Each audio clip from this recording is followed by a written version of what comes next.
My name is Richard Earp. I'm the Education and Skills Manager for National Grid. And I'll explain in a few moments who National Grid is and what that means. And I'm going to talk about our experience as a company of working with schools and young people with a mission to inspire them into careers and the workplace generally, but specifically around science and engineering, because that's the company, that's the sort of company we are. So that's what I'm going to talk about. Hopefully everyone recognises that as the sorts of things they've signed up for. Could I just get a sense before we start of how many of our guests here are not from the UK? Right, a few. Where are you from? I'm Ahmed, I'm from Egypt. From Egypt? Okay. Australia? And again? Okay. From Belgium. Okay. Well, it's a fair mix. What we do here, what I'm going to talk about is our UK experience, and it is based on some issues and some specific problems that we have, or we perceive we have here in the UK, which may or may not apply in other countries. And I'd be really interested in your comments later on, and as we go through, to the extent at which this is relevant and has echoes in your countries too. Good. Okay. So I'm going to talk a bit about the background of National Grid to set the context. Why are we interested in inspiring young people?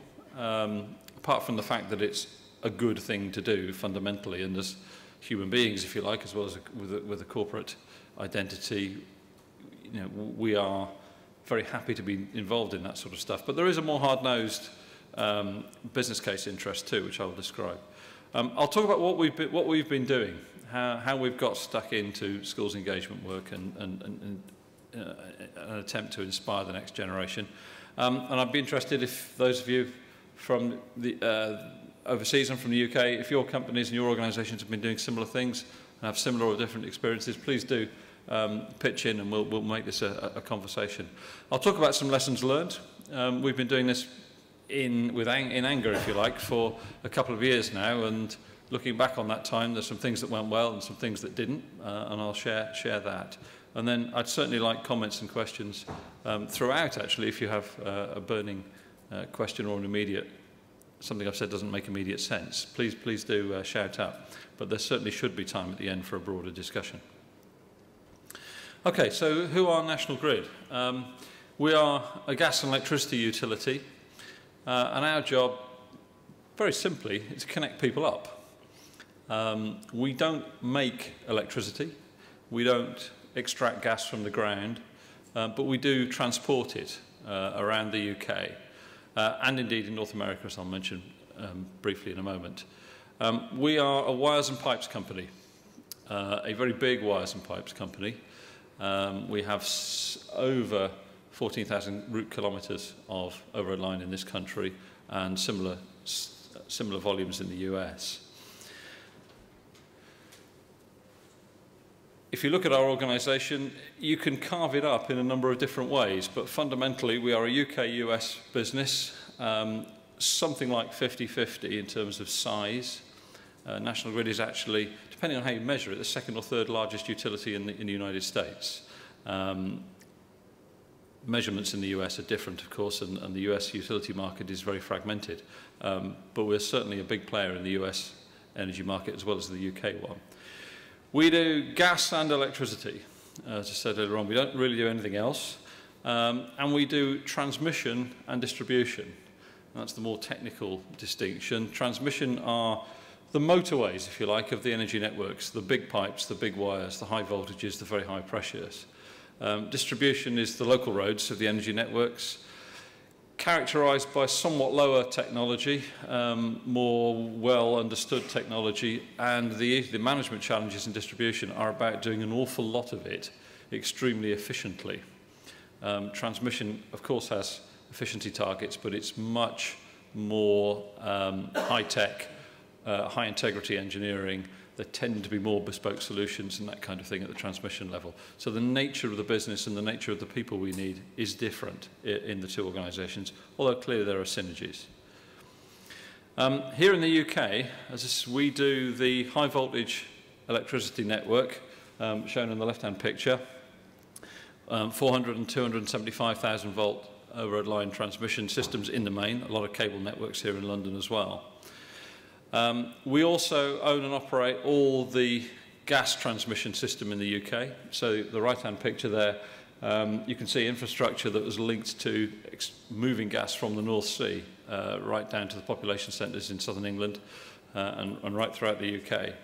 The blue shaded area there is where we do gas distribution as well. At one stage, our predecessor organisations, Transco and British Gas, did gas distribution and transmission as a complete vertically integrated monopoly. Some of the distribution networks that were sold off a few years ago now, mainly to facilitate competition by comparison and so on in that work. So that's the sort of business we are. It's big scale stuff, and it matters. We believe, and I think with some logic, that we are a vital part of the UK's infrastructure, and if we get it wrong, it tends to mean that everyone's going to notice. So we've got a lot of incentive not to. We're an energy business, or we're in the energy sector, and this is crucial in terms of the motivations for the sort of work we've been doing in school and so on later. There are three big things happening in the UK energy scene at the moment, and I think some of these are also likely to be true in other advanced countries, certainly. The one that is perhaps specific to us is the decline of North Sea gas. The UK has been reliant, not exclusively, but very largely on gas from the North Sea, from the UK continental shelf, for the last 40 years or so. And I do give a fairly sort of blunt message to young people I talk about now, which is broadly that my generation, their parents' generation, their grandparents' generation, has burnt a lot of that. If we're going to use gas as a serious source of heat, light and power for the duration of their careers and their working lives, then we've got to explore some new solutions. A lot of energy infrastructure in the UK, and certainly the US as well, and I imagine in places like Australia and Belgium too, is quite old.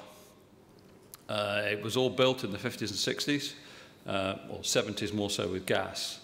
It's not yet quite life expired, but some of it's coming up to that point. The picture on the bottom left there, for example, it's not one of National Grid's assets, that's Drax Power Station in Yorkshire, the largest coal-fired power station in Europe. And therefore obviously the biggest on the British network. It's also the most modern coal-fired power station on the British network, commissioned in 1984.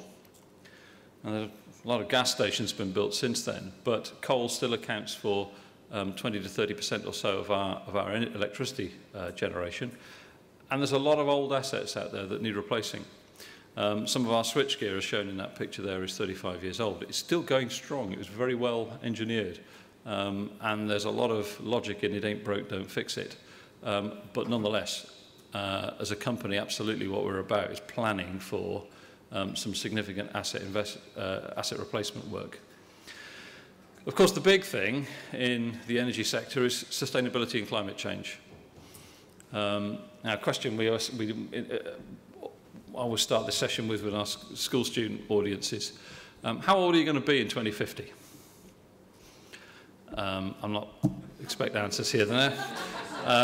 But your typical school audience will respond, well, give them a pause to do the maths, and then a longer pause for some of them to do the maths again. And they'll tell you they'll be in their mid-50s, at which point I normally reply, well, great, you'll be at the peak of your career. One of you might be running National Grid at that point. The UK government, like all the European Union governments, are committed to an 80% reduction in carbon emissions by 2050. And the vast bulk of our energy supplies nowadays, and I mean energy in the broadest sense, gas, electricity, petrol, diesel, all those things, the vast majority of that is fossil fuel based, and therefore by definition most of it has got to change. Quite literally, the young people we're talking to now have got to revolutionise the nation's energy supply and delivery systems. It is going to be a massive challenge, however you look at it. What will the future in energy be? Well, we don't know exactly. All sorts of ideas are around, all sorts of issues. Here's some. Wave and tide energy is certainly an option in the UK. Electric vehicles. If we can't use fossil fuels for personal transport, is it going to be electricity? Is it going to be hydrogen? In which case, how do you make the hydrogen? Smart meters may well be part of this. Quite a significant and very large-scale technical investment that would be. Nuclear. What's the future of that after Japan, perhaps? Will we ever crack the fusion problem? Could we import solar energy from the Sahara? News yesterday from Spain has built some massive solar collectors to make a 20-megawatt power station, which isn't huge, but is certainly a decent size. It could be that Southern Europe becomes a big generator of solar energy and Northern Europe a big generator of wind energy by 2050, with some significant changes to the network infrastructures to join the two up. Biomass, wind farms, etc., etc. Future's somewhat uncertain, but change is inevitable, and whatever you do, it's big. And one of the school engagements we do, certainly with older and perhaps more able students, is we get them doing the maths on this. Just how many wind farms do you need? How many square meters of solar panel would it take? What is the likely contribution from wave power? And we come at it very much from a science and engineering physics problem, not a qualitative discussion about whether the things look good or not, which is obviously a very valid debate elsewhere in society. Ofgem, our regulator, estimates there's something like 200 billion needs investing in the energy networks in the next 20 years or so, which is a major financing challenge, if nothing else. And it matters. We think we can look young people in the eye and say, do you want to do something important? You know, do you want to do something that's the rest of society is going to rely on? Then this might be it.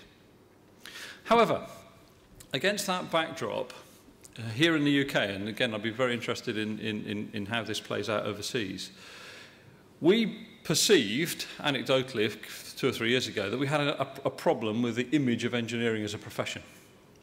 And we did some research to try and see if our hunch was right. And it told us really 3 things.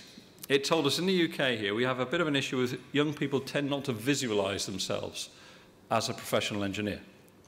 They can visualize themselves as a celebrity chef. They can visualize themselves as a forensic scientist, because they've seen that on the TV. They can certainly visualize themselves as policemen, or pop singers, or footballers, or even lawyers, because they will have seen courtroom dramas and so on. Engineering isn't terribly well represented in popular culture here in the UK, and young people therefore have not necessarily got an image, a picture of what this might look like. Is it me? Is it the sort of thing I aspire to? If they do visualise an engineer at all, it would tend to be a middle-aged man in overalls with a spanner in his hand, probably under the bonnet of a vehicle. And that would be a caricature or a cartoon that, you know, particularly at primary school level, many students would draw. And I've tested that. I've done exactly that exercise before we start. I've asked them to draw me a picture of an engineer. It's not always the case, but it is far, far too frequently the case that that's what they draw. Perhaps of more concern, really, was that teachers in our survey were not terribly well informed either. 200,000 teachers in the UK, and there are plenty of exceptions to this rule, of course, and there's quite a spectrum, so I'm not trying to paint too simplistic or crude a picture here. But far too often, teachers themselves had exactly the same images of engineering as their students did. And they were not inclined, perhaps not equipped, sometimes to explain properly to their students what a professional engineer might look like and what a day in the life of a professional engineer might be. We also learned that in terms of those were the problems, or a couple of the major problems, what's the best thing you can do to try and change perceptions and perhaps change career minds? And good quality work experience is the intervention most likely to change minds. By some distance, actually. All the other things that you can do might make a difference, but good quality work experience is the best thing you can do. The flip side of that, for us as an employer and for other employers, was that actually the worst thing you can do is bad quality work experience. If you take some young people into your premises and you show them a dull, boring, or inaccurate picture, then you will switch them off for life. So there's a sort of high-risk strategy here in terms of work experience stuff. You know, you need to do it, but you need to devote the resources to do it well. And there's possibly an argument for not doing it at all if you can't do that. We did some focus groups as well as the standard market research type stuff, and some of the more worrying comments, and you know, there were other more, I perhaps haven't painted an entirely balanced picture here, but because there were more positive things, but some of the more worrying things we heard were, you know, a teacher in West Midlands said, you know, why would I recommend engineering? All the factories are closing. And that was a teacher from what we know as the Black Country. And yes, there are a lot of closed engineering factories in the Black Country. A lot of firms in that part of the world have had difficulties. In fact, actually, that teacher said a bit more than that. She said, engineering is what their fathers and grandfathers did.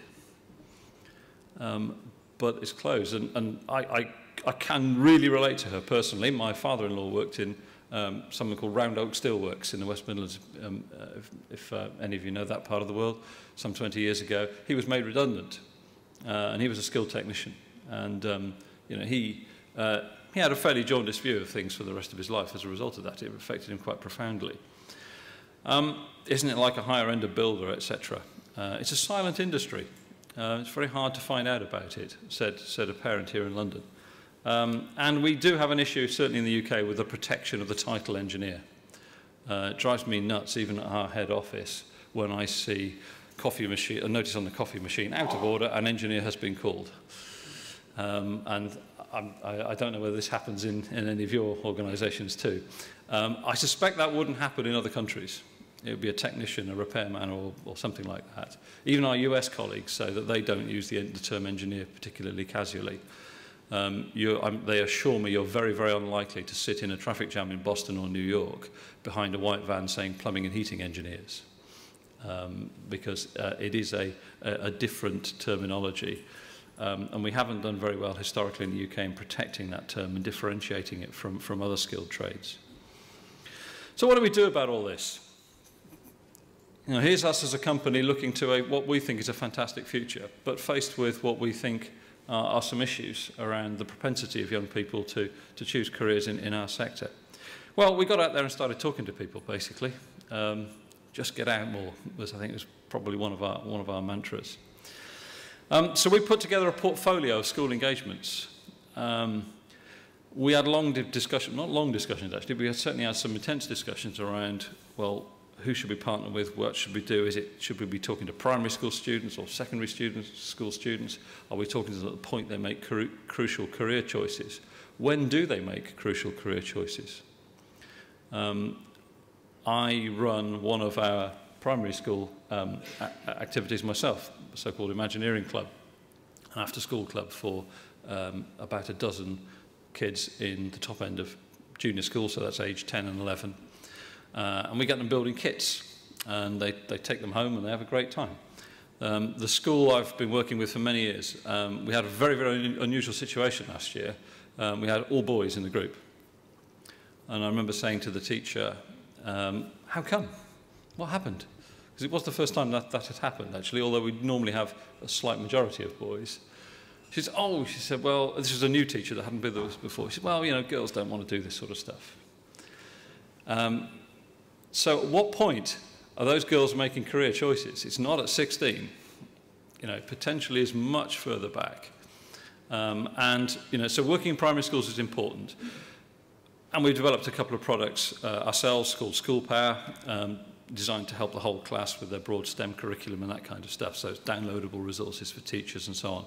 And Imagineering complements it very well as an after-school activity, more targeted on those who are interested. Some of our staff are involved in a project called Green Power, which is building electric cars, again with primary schools. And we almost can't stop them doing that. Not that we want to particularly. But of course, one of the issues you have as an employer is a chief exec will look at a picture like this and go, crikey, can't we just do one thing well? There's a lot of things on there, and there are. And certainly here in the UK, there are dozens, if not hundreds, of organisations that will attempt to intervene somehow between employers and schools and provide resources, and particularly in the science, technology, engineering and maths space. And seeing your way through all that is quite difficult sometimes. So we've picked a few, and we said, let's try and do certain things well. We've tried to get into teacher CPD, continuing professional development for teachers. Remember, one of our points earlier on was about teachers' perceptions. Let's try and do that. And we have done. We've spoken at teachers' conferences, and we're running a development course for physics teachers down at our control centre at Wokingham in December. We've done some other work with the Specialist Schools and Academies Trust in that space. But we invented we developed three new secondary school interventions ourselves. Our own open house programme, where we want to get our sites open, bring people in, show them engineers and engineering. Ambassadors is the same thing, but we go to them. And we do a quality intervention on work experience, which I'll come back to in a minute. We also work with organisations like the Small Piece Trust and EDT, who've got long-established programmes in schools. And those guys, do a good job, basically. So we back them and we add our people to them. So Engineering Education Scheme is something for sixth formers, so that's 17, 18-year-olds. And it's certainly much more involved science and engineering projects. And we give over some of our time and not a little bit of money to that organisation to make that scheme work. So we've tried to provide a portfolio of things. There's another slide which I could have included, which describes the funnel of people coming into careers in our business or businesses like ours in our sector. And it narrows. There's roughly 800,000 pupils per year group in the UK. So we start off with 800,000 young people. We finish up with about 24,000 with what I call non-bio STEM degrees. So science, technology, engineering, maths, excluding the life sciences and medics and that kind of stuff. About 20, 24, 25,000. Where does that funnel get narrowest? How does it, and is it a linear slope or is it stepped? The big change is actually post-16.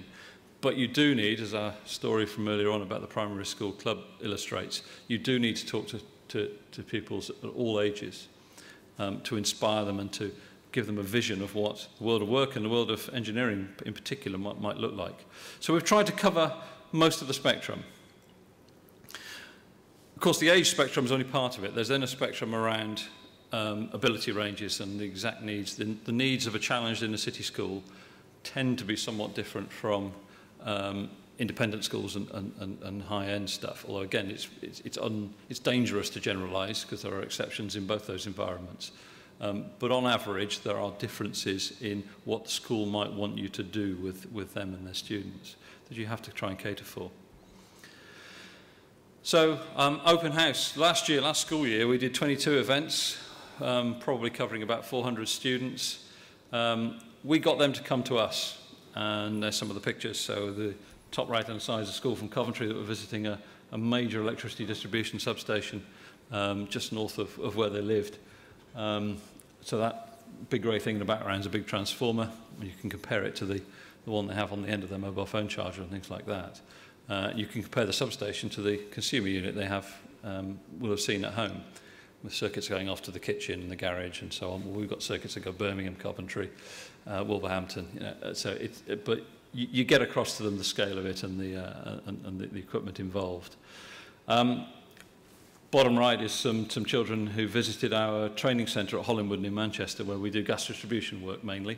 So they're having a go at something as straightforward as bending pipes, which they'd never actually done anything like that in their lives before. And that's not exactly the counteracting the blue-collar image of engineering necessarily, but for that group of students from that school, that was the right thing to be doing. The school were hugely grateful for us showing them simple things, actually, like the disciplines of the workplace and so on. So that worked really well.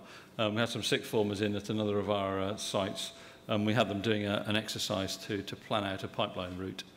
And then we got them to build it on a model, as well as showing them some real kit outdoors. And again, some of our guys showing them around. I think that was West Ham substation just up the road here, and where all our electricity for here and this whole area comes from. And there's James showing them the protection and control gear, which is actually some of the most high-tech stuff we've got. So explaining the background to that was an eye-opener for those students. The Work Experience Week. We had a unique opportunity, well, not unique, but perhaps an unusual opportunity in National Grid. We have a residential training centre. the nature of our business is such that we pull people in from all over the country to do training, so it's worth our while building a sort of travel lodge style accommodation block there. And we basically give that over to students for a couple of weeks a year. Partnered with the Small Piece Trust, who know about running courses for students. So they deal with all the domestic arrangements for us, all the parental consent forms and all that kind of stuff. And we give them a weeks-long training course which is designed to show them what National Grid, engineering, the energy sector is all about. We take them out to some of our sites. We get them meeting a lot of our staff. They're not actually doing a job. So in that sense, if we were accused of, well, this is not real work experience, is it? I might plead guilty. It's very like, however, the sort of initial training they will get if they join us as an apprentice or a graduate. It's very like the induction training type stuff, but with the content changed. The point of this is you can manage the quality, you can control it. And these kids give us fantastic feedback at the end of it. They learn a lot, they've seen a lot, they've done a bit. In a week, there's only a limited amount of time that they can actually do. But they give us huge feedback from this. And it's interesting, actually, that you do knock some of the stereotypes and you do sort of challenge a few things. As I say, one of our issues is that engineering has too much of a blue-collar image, but in order to get stuff done in workshops and out on site and so on, hard hats and high-vis vests and so on are part of the deal. That girl on the bottom left there, she's a student at a very high fee-paying independent school who I thought would not really take to fitting gas pipes together at all, but she loved it. It was absolutely fantastic. And she also got involved very well, indeed, with the other exercises we were doing. And the girl on in the middle there, she was the project manager for a whole day. They had to build an overhead line from one end of a football field to another. That's a wooden pylon in the background of it. They had to plan it, and we gave them all sorts of issues like national parks, sites of special scientific interest, farmers wanting, and it takes them rather longer than they anticipate to negotiate the route. And then they have all the kinesthetic learners are there, anxious just to go build something. And they get fined when they break the health and safety rules, or they've squashed the newts on the special site of special scientific interest, or and so on. And that poor girl was getting quite stressed, actually, because they'd just been fined for some breach of the planning consent rules. And she was trying to relay that back to her finance team, who were back in the conference room somewhere. So we get them working on a real life, it's a mock-up of a real project for a day, but it does give them absolutely a feel for all the issues that we as a business face and the practicalities of getting engineering done. And it is, they tell us, and I believe it, quite an eye-opener for them. Ambassadors is a collective term for getting our people out there and talking to students, and we do that partly through the Imagineering type stuff we do in primary school. We do STEM days in school with the Small Piece Trust as well, and again we're effectively using them as an agent to get out there. They know schools, they've got contacts there, they've got projects that we can partner with them on. So this is about getting our people out there into schools, talking to students, getting them building things, doing things, but also the thinking, planning, calculating stuff. So what's been our sort of experience with all this? What's gone well? Well, we reached something like 3,000 students last year, and I mean in a quality conversation, a decent conversation with over 3,000 school students last year. If you counted all the kids that visited our stand here at the Big Bang Fair when we were in this very hall, you could probably put another naught on the end of that. But conservative view of ones we've had a quality engagement with, something like that. The feedback from students and teachers is very good. All sorts of issues around what's in the curriculum and what's not. I'm actually getting quite annoyed. Well, annoyed, is that the right word? Frustrated with teachers saying to me, "This is great. This is all the sort of stuff we want to be doing, but it's not in the curriculum." And I'm not sure we can devote much, can give up much contact time for some of these things. That's a bit of an issue, and certainly National Grid is active, shall we say, with government and policy makers in education with our views on some of these things. We're getting plenty of repeat business from schools, which is one of our main indicators. They do want to come back. We've got great working relations with the delivery partners, and one of my pieces of advice, one of the things we got right, I think, and if I had my time again, and had to do it again, I would want to get this right again, was forming alliances with some key delivery partners. Unless your company has very deep pockets and can afford a lot of people full-time to go and do this stuff, you need to work with other organisations. And it's not often that an employer's got the expertise to do that anyway. So working with, as I say, Small Piece Trust, Imagineering, EDT, BITC as well, helped us to talk to schools and to understand what schools need. It's great for internal staff engagement. Our people, many of them anyway, really love doing this stuff. They feel good about working for the company as a result. And we believe, but would struggle to prove in a really hard-nosed way, but we certainly believe that it's good for retention, for staff retention and staff morale. Scope for improvement. Targeting the right students is an interesting one. If you think about our issues here in the UK around perceptions of engineering and that kind of thing, if you end up talking to the few that already know about it, then you haven't necessarily hit your target in terms of spreading the word and opening minds. And sometimes if a school says, well, National Grid are coming, who would like to do this? Then the students, if they allow the students to elect, we get invited to a lot of school careers days. Schools in the UK have a requirement to offer information, advice and guidance, IAG. It's one of the things that Ofsted look for, the school inspectors. Have you done that? We get invited in as an employer to contribute to those sessions, and I want to help schools. They're our customers, if you like. There's really two ways they do the school's careers events, and I'd be interested if anyone's got vastly different experience. But mine is there's two ways of doing it. One is you man a stand in the school hall, along with lots of other employers, and all the kids walk around and they hoover up all your freebies, and some of them ask you some questions, and you get a sort of an engagement with them, but the school can say, yes, we've done it. And yeah, some students get some new information out of it. The other version is they have, a bit like this, they have seminars going on. They have engineering in classroom 1, accountancy in classroom 2, the Royal Institute of Chartered Surveyors in classroom 3, the police force in 4, the Royal Air Force somewhere else. And the students get to go and walk with their feet. And we finish up talking to the ones who already know they're interested in engineering. I'd love schools to actually get the students to vote for which one they want to go to, and then tell them all they have to go to something else. That's what I want, and you have to work quite hard with schools to get that to happen. Schools' priorities are not necessarily the same as ours. Schools in the UK are absolutely driven by exam results and the league table mechanisms and the inspection regimes that they're subjected to.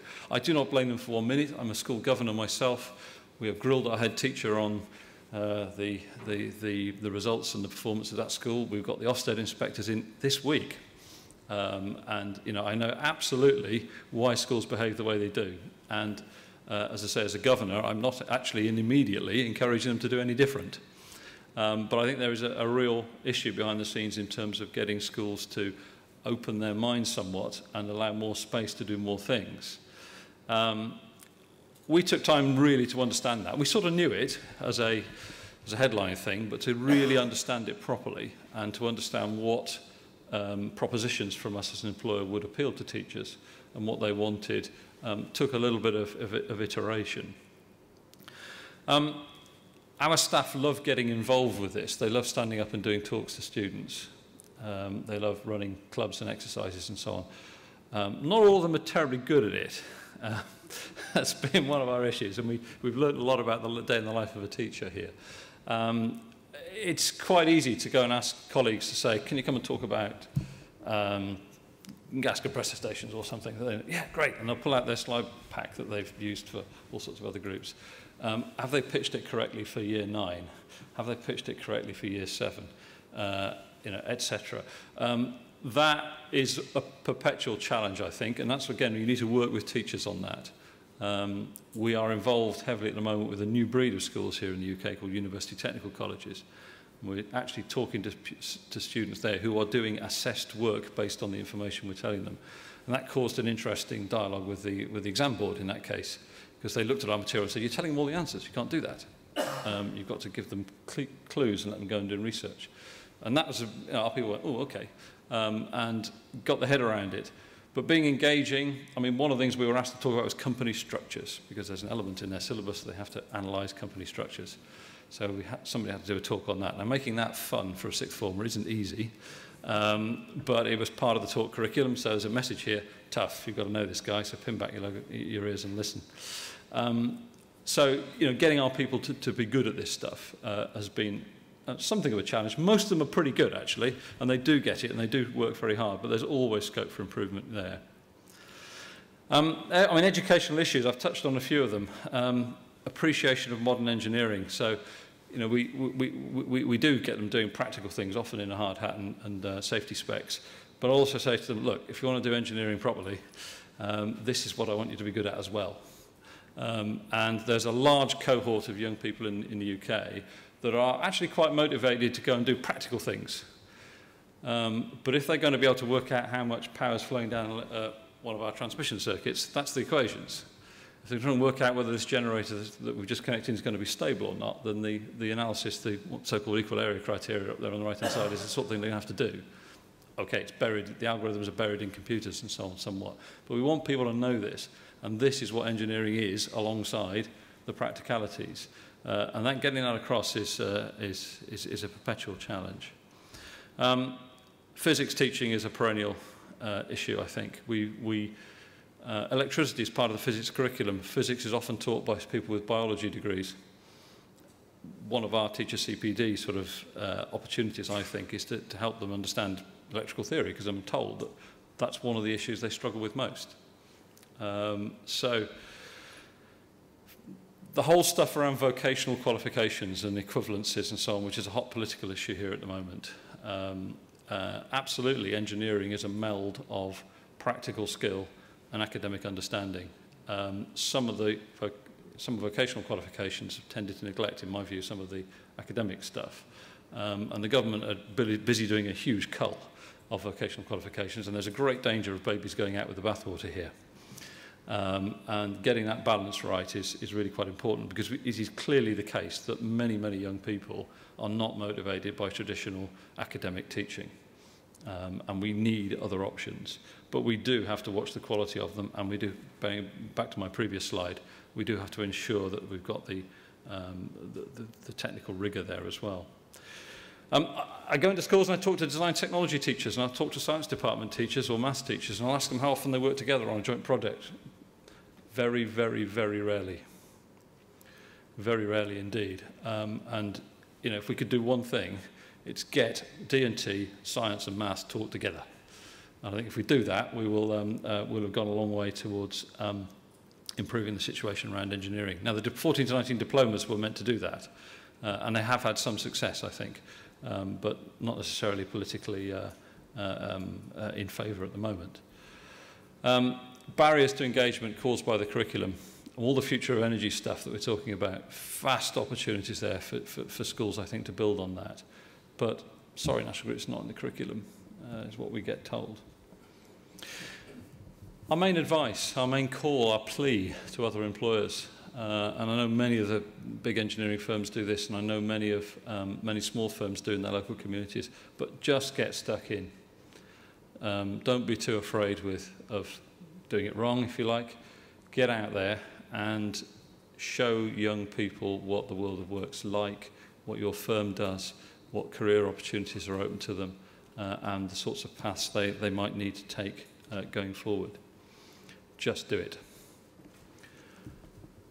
Thank you. I'd welcome any comments or questions or critique, any of that.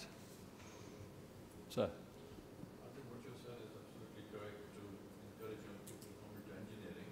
But on the other side, I like to see they have looked at the input, going to the young people, going to the teachers, parents, career officers. But have you done any study on what's the retention of engineers who are coming out of universities and colleges? How many actually stay in engineering after, say, 2 years and 5 years? The experience I have is engineers are very well sought out by other institutions, like financial institutions. Yes. They've got the skills which they need to have. And I think we need to attack that. Otherwise, it's like pouring the water in the can and there are holes in it, keeps getting out of it. So that will be further research maybe needed as to how many engineers stay on. And the other thing is perception. I mean, say engineering has moved long way from what it used to be when you look at that. I mean, so Britain is famous for academic education, Oxford University, Cambridge. Engineering was never recognized as an academic earlier on in the previous century. They thought it was going to be Latin, law. Yes. So engineering did get its place, yeah, with UCL doing mechanical engineering, electrical engineering, auto engineering, aeronautics. But the trouble is what are the opportunities for these engineers? If they can earn more money, I know of my own relatives and my own son who's done engineering, but he's working as a trader in the energy. Yes. In the city. But he's not working on the petroleum in Aberdeen, looking at how to bring the gas out. Because the more profits and more gains in it. So I think we need to just quite see to that side as well. You're absolutely right. This is part of the mix of issues that we're facing, I think. I'll just comment briefly, and I'd be interested if anyone else in the room has a view on that too. I think the statistics, your question was, have we done any work into that? We've done we've done something internally. Our national grid's retention rates for engineers are very good. People who join us as engineers tend to stay, and if they don't stay with us as a company, they stay in the sector. We don't lose many to the banking business or anything like that. The odd one doing energy trading, because that's actually part of what we do. We have to buy and sell electricity and gas to balance the network daily, so we certainly get some engineers involved in that, but they're working for us while they're doing it. I think it's about 40-something% of science, technology, engineering, maths graduates don't go into STEM jobs, or are not there after about 5 years. It's almost half, but not quite.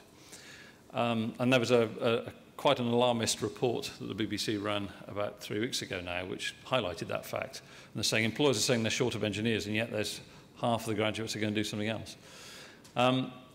It's difficult to unpick where all those are going, but it's also true that people with science, technology, engineering, maths degrees are very unlikely to be unemployed.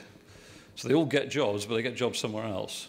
And yeah, it's very difficult for UK engineering to compete with the sorts of salaries that the city over here was offering to people who can do maths and can do physics.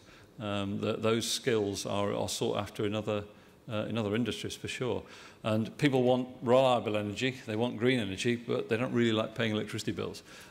Believe you me, I wish we could match those salaries. I really do. I'm Ahmed, I'm from Egypt. I come from a country where becoming an engineer is actually a high social status. Yes. I look forward to it. You're either an engineer, a doctor, or a policeman. Yes. But our main challenge is to the vocational and the blue collars. Have you done any kind of approaches for the pipe fitters, the welders, these occupations? I mean, all those activities we're doing there, we are showing them the full range of skills and tasks within the company. We're showing them that's exciting and interesting and relevant. If you bear in mind that National Grid had 9,000 applications last year for 40 apprenticeships, you know, our challenge is not so much getting people interested in those type of roles. There is plenty of people coming to us. It's actually getting the ones who also got strong academic ability to see engineering as a desirable profession. That's more the challenge that we're trying to address here. But absolutely, everything we do there. In fact, one of the mistakes I did make in this, which I didn't put on the board but could have done, was we talked a bit too much internally, actually, about this need to talk about professional engineering. And I actually had a substation craftsman ring me up and say, well, his school or his son's school was interested in coming around, but you're only interested in fancy graduates, aren't you? No. And we did have to do a little bit of correction in our internal comms, actually. Absolutely not. You know, we're interested in the full spectrum, and there's more of an issue at the high skills for us, I think, and it's my view or belief that that's true across British industry. But you know, absolutely everything we do there, we display the full range of our activities. Okay, thank you. Yeah. Thank you. Yeah, David Walker. I'm from a charity called Career Academies UK, which works to raise aspirations of 16 to 19-year-olds. Yes. And we're doing considerably more in the STEM area than we used to. coming between the two. The picture of the transformer on there, on one of those slides, was some Career Academy students from Lambeth College. Really? At one of our sites, yes. Well, in which case, there you go. We show you, well, and I know we're already having some engagement with you on that already. My question was, I mean, I know that National Grid from a previous life, you've done things like, particularly with pipe fitters, you've done things with ex-offenders and things like that. Yes, we have. You did a great deal of, you've done the whole spectrum. Yes. Last Confederation of British Industry Skills Survey really focused on higher technical jobs, not necessarily up to degree level, but level 4, level 5. Yep. The government's pushing a lot on its number of apprentices, clearly going down the apprenticeship route.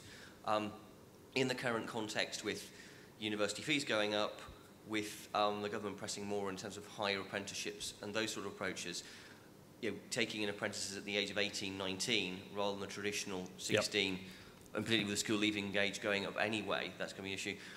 What's your approach to that? What's the view that National Grid's taking on taking in people at that age and growing their own to the higher level? We do a lot of that. In fact, we do 3 trainee intakes each year. We do about 40 or so apprentices. We do about 50 graduates, most of whom are engineers, but not all. The gap in the middle is our biggest intake, around 60 or so, which we used to call foundation engineers. We now call them engineer training program. And we take them with level 3 qualifications. So they could be 18-year-old school leavers, although many of them are, they're in their 20s and they've been and done something else for a while as well. But they could be 18-year-old school leavers. And we take them in and we do a training program that comprises some classroom-based stuff in our training centre, some practical experience on the job, and we send them off to Aston University to do a foundation degree. We've got an awful lot of staff in our business that were educated by the nationalised industries back in the 70s and 80s to HNC, HND type standards, along with working on the job. They were released for 2 weeks, 2 days a week to go to tech and do an HND in electrical engineering, that sort of thing. We've got a lot of those people. They are the backbone, certainly, of our field force, and a good chunk of head office and control centre type people as well. So that our biggest training scheme is designed to attack that middle ground space. And it's really interesting and tragic in a sense how many people who apply for that have gone off previously and done a degree that didn't get them anywhere. So we're absolutely about that. We're a bit nervous about the term apprenticeship being used too widely. Yeah. We want to keep it for what we know as advanced apprenticeships. We're worried about it being diluted as a term. But apprenticeships for us do have a very practical basis, and we don't teach much of the maths and stuff on our apprenticeship scheme. With some, but not much. And I think National Grid's possibly a little different from some other engineering employers like that. And even within the business, our gas transmission business demands a bit more, actually, of their apprentices than the electricity business does. The electricity business has got a lot more of these level 3 engineering training program, people level 3 entry. So, yeah, absolutely. Hey, I'm Anton, and I come from the tech world, building apps, building websites.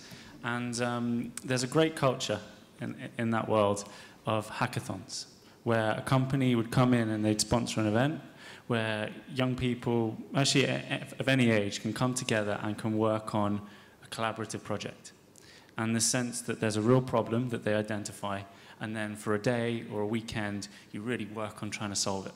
Yep. And it's very, very much rooted in real life. A hackathon. And one thing that I've got a few friends, and they're kind of engineers, and I always went round to their houses, and they were opening up cars. They were opening up their computers. They were seeing how things work. They were doing all their plumbing themselves. And this kind of culture of like the whole family, their friends and friends, were just like seeing, okay, so how does this work? How can we take this apart? Yes. And actually trying to get interested in this stuff. I think a great thing is to find people who share that interest. It's the sort of thing we ask. We have hurdle rates for our interview and selection process for our training scheme. So you have to have certain qualifications. Frankly, to whittle down there's the first bit of sifting of 9,000 down to 40. You have to have hurdle level qualifications as a very transparent, objective way of doing that. So my question. Once they've got in the room, though, it's all about, have they done the sorts of things you were describing? And are they of that mindset, and have they got that kind of approach? Because my generation, I'd be interested in what others think. You know, how did I get, it's a question often, how did I get into engineering? I loved science at school. I was great. I loved physics and chemistry and all that academic stuff, and I tolerated maths, but, you know, it was a tool for engineers to do something useful with. But at the weekend, I was fixing cars, because back in the 1970s and 80s, cars didn't work that well. And you had to do it, and you had to repair your own TV because my family couldn't afford to pay someone all the time for it and this sort of thing. So there was a huge imperative to do the practical. I think that is less true nowadays. You know, my own kids are not terribly interested in pulling apart the computer that doesn't work too well anymore. They just want to buy, Daddy, can we have a new one? I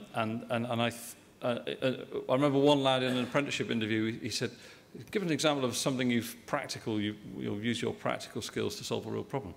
Well, my girlfriend's car battery was flat the other week. Hey, great, fantastic. Expecting him to sort of say, well, I took it apart and I fixed it. What did you do about it? Well, I took it to quick fit. And it's, we all sunk. You know, we love to get older people who've done that sort of thing. How many kids build their own bike from bits they've taken from the scrapyard? This sort of thing. Yeah. You know, if I'm not careful, that reinforces some of the geeky blue-collar images, which I don't want to do. But absolutely, that's the sort of individual that when we've got a piece of 40-year-old equipment that doesn't work anymore, the book's long since gone, the manufacturer's long since disappeared, we want people who can solve problems from first principles. I'm conscious of time, but I'm happy to take more questions, but until we get thrown out. But yes, we could probably one last question if there is one. Otherwise, Richard, we do need to wrap up. Is there a last question that we've got? There are people desperate for a cup of tea. Oh, there's one question over there, right? Basically, when you're that thing of progression routes, when you do your interactions with schools, do you actually work with teachers, or do you spell out or get your staff to demonstrate to young people? Because, you know, there are no jobs for life as we know it, and you say you want to retain staff, but you want to show young people that if you come in here, you could potentially end up here. Do you do a lot of work around that? We do. I mean, the Open Day agenda is engineers and their jobs, National Grid kit, careers advice, and the future of energy. So the future of energy tells them why this is going to be a good sector to be involved with, and some of the stuff we mentioned earlier on. One thing that we do at lunchtime, which is quite amusing actually how this works, is we try and get in a spectrum of our people. So we get someone who's done the apprenticeship, someone who's done the engineer training programme, someone who's now in a senior position that started off as an apprentice, and someone who did classical graduate type approach. Can't always get all the right people in the room at the same time, but you get them in for lunch, and you tell the kids they can't have a sandwich till they've found someone that they're going to talk to. So who are you? What do you do? How did you get here? What are your qualifications? What path have you followed? So we do almost like speed dating. So while they're eating their sandwiches, they have to talk to some people, and we yell, and they have to move on and talk to someone else. So we actively do try and do quite a lot of that. Doesn't always work. Some, particularly year 9s, are not very good at eating a sandwich and talking to someone else at the same time. It's just, we keep saying it's a social skill that you need. So you know you'll have to, for events like this where you need to balance your your drink on the side of the plate and so on. But yeah, we absolutely do that, and I think that's vital. There's a balance between making sure they understand there's a range of possibilities, but not confusing the hell out of them with too many. And the consistent advice for anyone interested in engineering, be blue collar or the top research scientists, do your maths. Richard, thank you very much indeed. Very grateful on behalf of WorldSkills International and on behalf of WorldSkills London 2011. And thank you for a fascinating look into what National Grid are doing, not just in terms of work experience, but in this whole engineering. And it's such a critical area. This morning we had 15,000 primary school youngsters down in the WorldSkills event downstairs. I saw most of them sitting down in They their were lunch. absolutely amazing, and they were all over the place, trying out, having a go, trying things out, talking to people, learning about things. Inspiring those primary school youngsters is a critical element, as you said, getting them excited at 5, 6, 7, 8, 9, 10 years old, because we know when you get to 13, everything is boring, and therefore if you can get them really excited before that, you've got a fantastic chance. National Grid are doing some brilliant things, and we're very grateful for your time and very grateful for your commitment and for coming to talk to us today. And I think, can we thank Richard in the normal way, please? Thank you very much. Thank you.